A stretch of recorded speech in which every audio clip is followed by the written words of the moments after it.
2 बार 3 बार 4 बार पढ़िए समझ आएगी। पता है, मैं तो सरकारी स्कूल में पढ़ा था अपने गांव में, ठीक है। बाद में दिल्ली आए हम तो ट्रेन पकड़ पकड़ के। और मैं जब पढ़ता था ना तो मतलब मेरे को बहुत कम ही चीजें याद अपनी बचपन की। छोटी क्लास में पढ़ता था तो गरीब परिवार से थे, घर परिवार के सारे ही आदमी जमींदारी में झुके रहते थे, पढ़ाने के लिए हमें कोई कुछ नहीं कहता था। हमारे डंडे से पिटाई नहीं होती थी जैसे आजकल हमारे बच्चों की या तुम्हारी उम्र के बच्चों की हुई होगी, पढ़ ले हरामखोर पढ़ ले, ऐसा नहीं होता था। हमारे गांव में उस समय पानी नहीं होता था, मीठा खारा पानी था। हम 8-8 9-9 किलोमीटर दूर से लेके आते थे पानी, ठीक है। उस समय घर वाले पढ़ने की नहीं कहते थे, उस समय कहते जा खेत में पानी बढ़ाया, पुराने काम। छोटे छोटे बच्चे थे हम, 4-4 5-5 6-6 साल के, तब भी से हम काम करने लग गए थे, हमें कोई नहीं कहता था।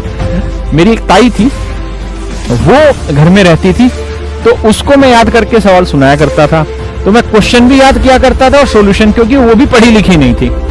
तो उनको पहले मैं क्वेश्चन सुनाया करता था, फिर उसी क्वेश्चन का मैं आंसर सुनाया करता था। और जब मुझे कुछ चीज समझ नहीं आती थी ना, तो चूंकि मैं बच्चा था, मैं समझता नहीं था उनकी बातों को, और वो भी इतनी पढ़ी लिखी नहीं थी कि वो उन चीजों को समझ पा रही होती। लेकिन उन्होंने मुझे एक बात कही, अब तो वो स्वर्गवासी हैं, उन्होंने मुझे कहा कि तू बेटा घबरा मत, तू ऐसा कर। मेरा नाम था एक लोकल, जो भी मैं बताऊंगा नहीं।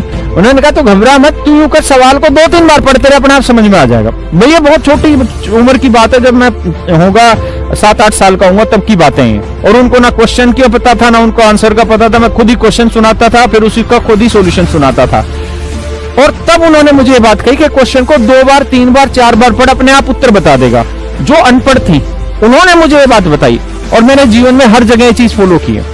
आप चीजों को 2 बार 3 बार 4 बार पढ़िए, अपने आप उसका उत्तर समझ आ जाएगा।